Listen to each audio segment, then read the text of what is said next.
ازيكم يا رجاله؟ وبعد اختفاء بحبح بعد اليوم المشؤوم لما نزلنا الكافيه اخيرا ظاهر، ولقيته جاي يرن عليا ويقول لي انزل يا اسطى انت والمعلم ستاير وتعالوا نروح البلاي ستيشن. قلت له تاني يا معلم بحبح؟ انت يا اسطى ما بتحرمش كل مره تيجي كده وتحط عليك. قال لي يا اسطى انا مستحيل اخسر النهارده، ده انا جايب ابن اختي معايا. قلت له ياض عيب ياض، هتهزق نفسك قدام عيل صغير. قال لي لا يا عم ده مش صغير، ده عنده سكه 16 سنه، انت تعبان ولا ايه؟ قلت له 16 سنه ومش صغير؟ انت ضارب ايه ياض على الميسا؟ المهم يعني قلت له عيب تهزق نفسك قدام ابن خالتك يا بحبح. قال لي ياض تهزقوا مين ده؟ انتوا ما تجيش دباره في الباس. في ايه يابا؟ في ايه يا حبيبي؟ قلت له ايه يا اسطى الكلام الفاضي اللي انت بتقوله ده؟ انت بتتكلم ازاي؟ البروفا تمر اور افتر تمر زاز ساكويتش اتحرك.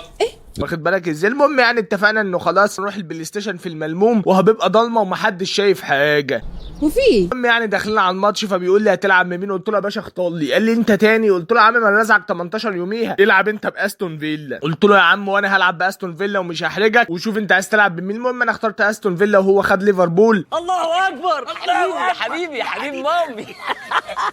مع اول دقيقه طبعا كالعاده قمت رازعه الاول، شويه قمت مديله تاني، دقيقه قمت مديله تالت، كل ده بالفيديوهات وانا بعرض لك الاجوان عشان ما فيش حد بلسان طويل ولا هو شخصيا يطلع كومنتات يقول لك الحكايه دي ضرب زي الفيديو اللي فات. واخد بالك انت ازاي؟ وعينك ما تشوف الا النور. تالت في رابع في خامس في سادس، كل اللي انا عمال اتكلم معاك فيه ده وانا بعرض لك الاجوان لايف يا باشا وعلى عينك يا تاجر. المهم خلص الشوط الاول 8-0 وببص له حسيت ان الدمعه هتفر من عينه. ليه؟ ما انا بكسره قدام ابن اخته، وده برضه عيب ومش اصول مني. لكن لقيته ايه؟ فبقول له يا معلم بحبح اخف عليك. لقيته بيقول اما همبك اكتر. لا ليه كل ده؟ ما كفايه. لا تخف على مين يالا؟ ده انا حافظ يالا، ده انا اللي محدش يقدر عليا. قلت له يا بحبح انت بقيت كهل، واخد بالك ازاي؟ وبقيت راجل خال، عيب بقى تبقى خال واهطل كده. قال لي في اللفظ، لا مؤاخذة ايه في اللفظ.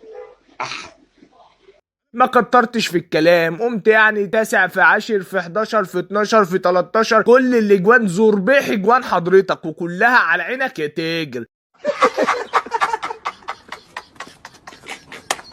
المهم يعني عشان ما اطولش عليك الماتش خلص 21. قبل ما الماتش يخلص بدقيقه قام رايح ابن اخته قال له طب ما تجيب الدراع سيكه كده يا خال اجرب بس. قال له خد يا حبيب خالك ولو انك ما تحاولش، يعني انا قاعد اطحن من ساعتها. الواد يا دوبك مسك الدراع قام جايب فيا جول. المعلم بحبح حس ان خلاص يعني الهدوم قاعده الوحيده، هو فيزيكلي مش موجود. يا نهار اسود، يا نهار اسود.